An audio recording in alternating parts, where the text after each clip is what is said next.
Now, it's been said that China's relationship with the United States will be one of the defining factors of the 21st century. Relations between the two superpowers have been strained in recent years over a host of issues, including trade, human rights, spying allegations and Taiwan.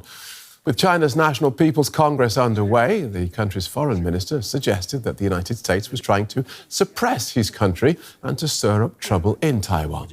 Wang Yi also defended Beijing's close relationship with Moscow.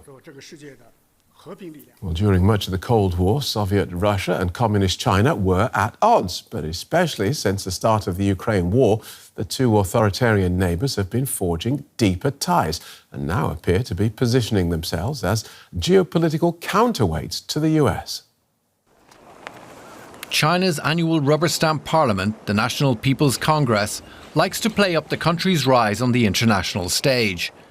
As China plays a bigger global role, Beijing has tried to match its growing economic strength with diplomatic muscle.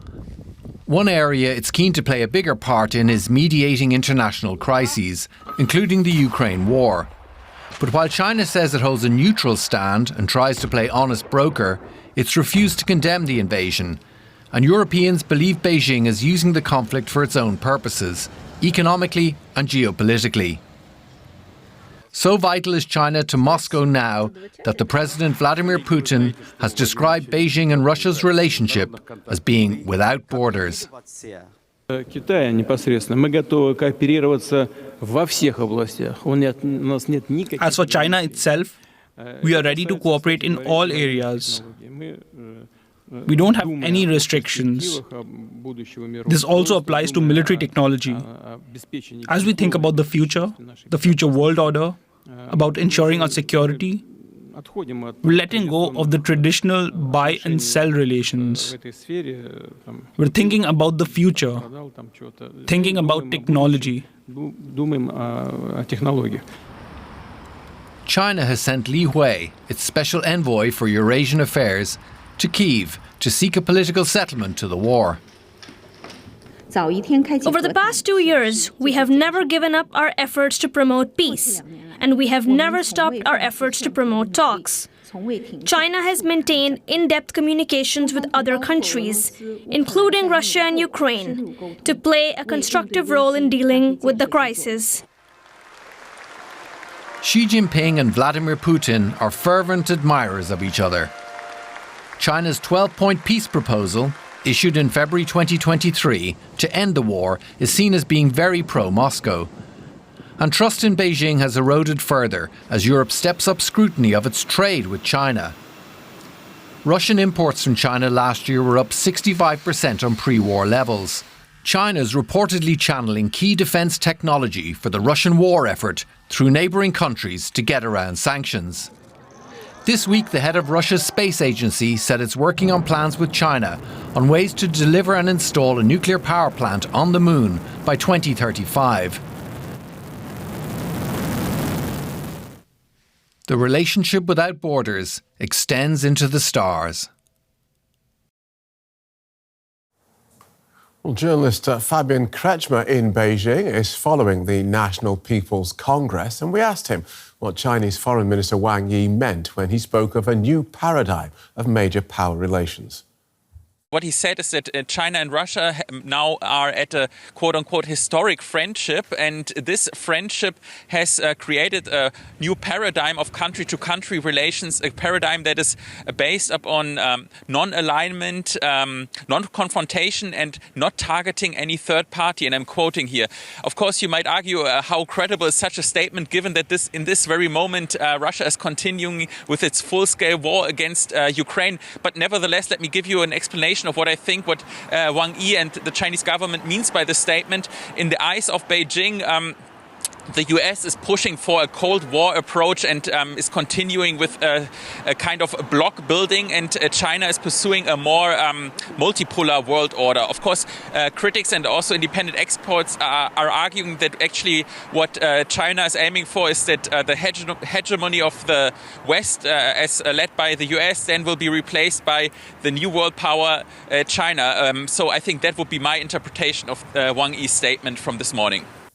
Now let's get some analysis with Velina Zakharova. She's an expert on Sino-Russian relations and the founder of the geopolitical consulting firm FACE. Ms. Zakharova, how would you say Sino-Russian relations have changed since the war in Ukraine?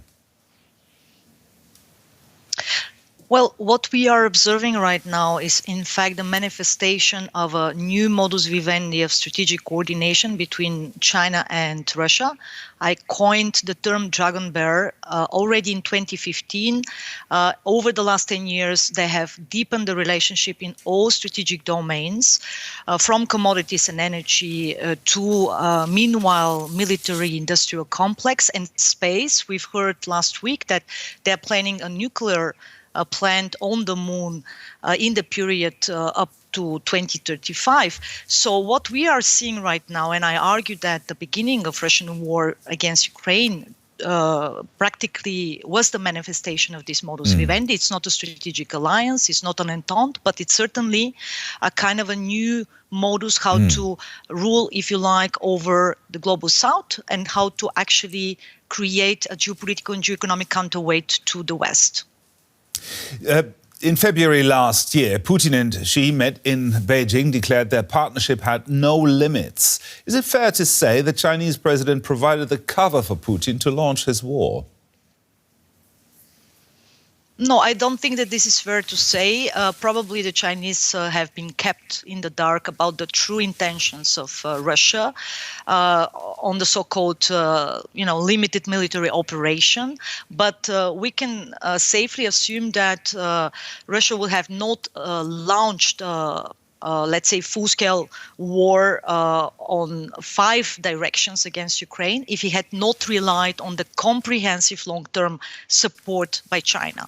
So by doing so, by launching this full-scale war, practically Russia triggered, if you like, the beginning of this Cold War 2.0 between the United States on the one hand and China and Russia on the other hand, even though that China will actually would have preferred to keep the normalization phase with the United States, at least for some, let's say, 5 to 10 years in order to prepare accordingly. So we are already in this, new kind of period of the international relations. So what's in it for China? What exactly does President Putin have to offer that makes it worth alienating Beijing's biggest trading partners like the US and the EU even further? Okay, the most important thing we need to understand is China's worst-case scenario, which is that the United States could apply a Nixon-Kissinger approach to Russia, similarly to what they did to China in the 70s. So China wants to prevent any possibility of, let's say, having the Russians in the American orbit in, let's say, in the future.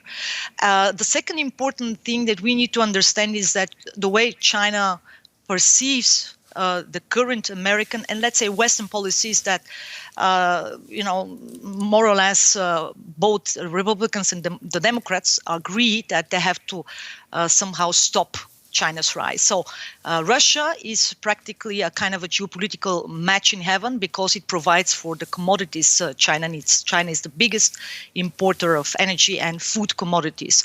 But let's say more overlooked an important component is that Russia offers also the entry to the Arctic. With the climate change, we will see major shift towards the new maritime line, the Northern Sea route in the future. And China is by no means an Arctic nation, so it will actually get the access through Russia.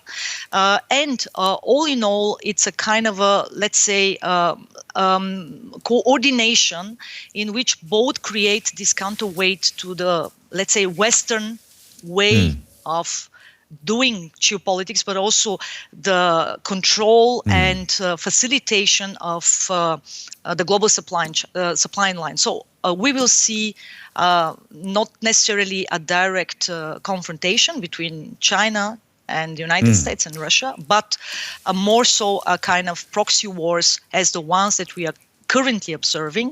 And in this year, the worst, I think, episode will be in the Indo-Pacific, where China and Russia will activate North Korea and will, steer more military tensions in the Indo-Pacific, in South China Sea and the Strait of Taiwan.